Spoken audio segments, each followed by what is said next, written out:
Num assunto estritamente de materiais compostos, a gente já poderia interromper aqui e seguir para os outros tópicos.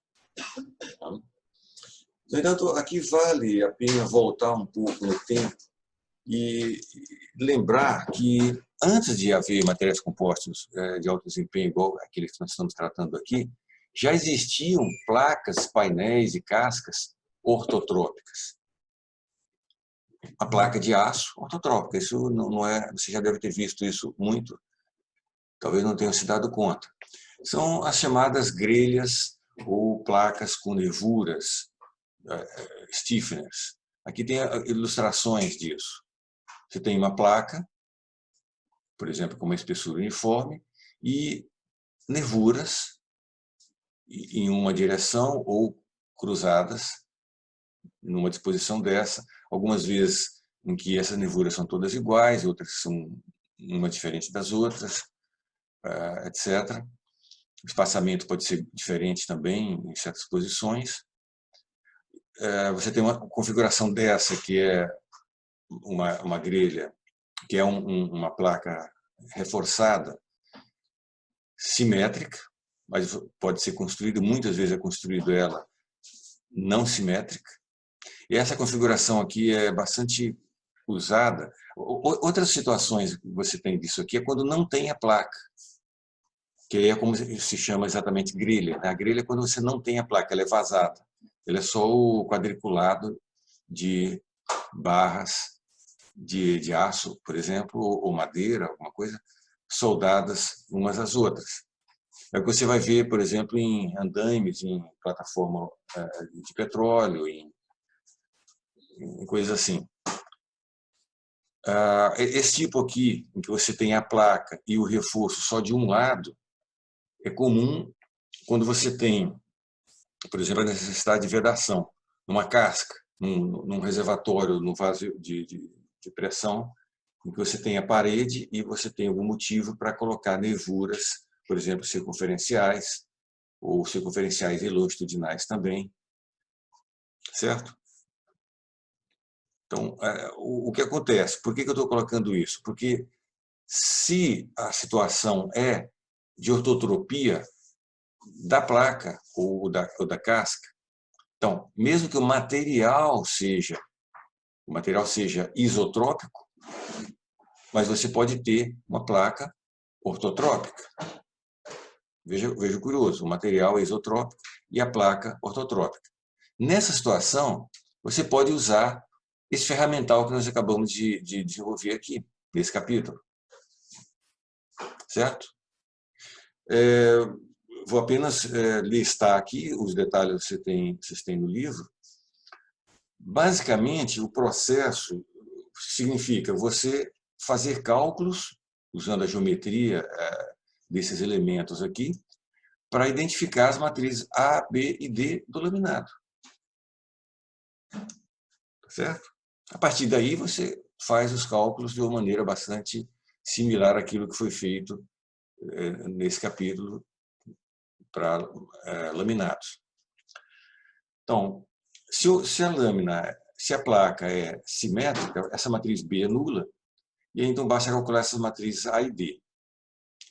Devido à ortotropia, dessas matrizes aqui, os termos 1, 6 e 2, 6 de acoplamento são nulos.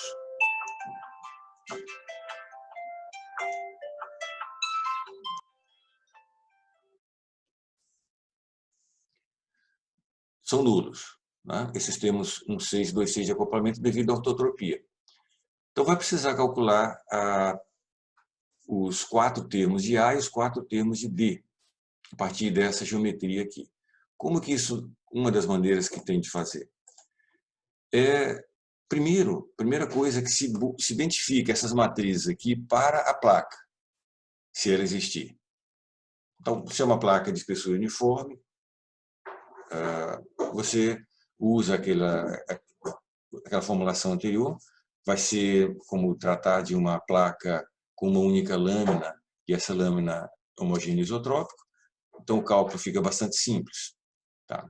A partir dessa rigidez da placa, você vai adicionar rigidez proporcionada por essas nevuras. Então, qual é a ideia? É você considerar que isso aqui seja, digamos, uma viga.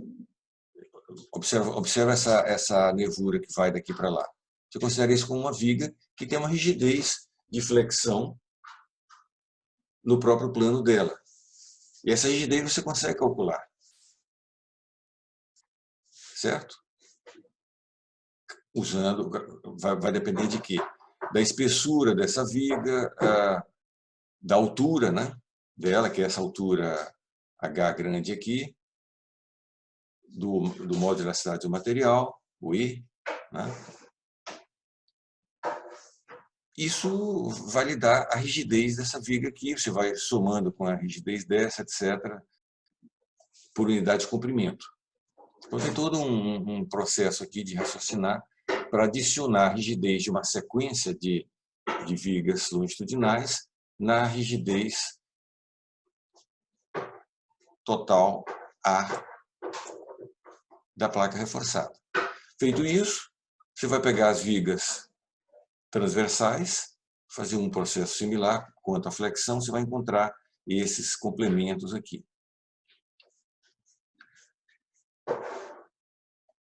Aqui tem os fatores que vão ser utilizados.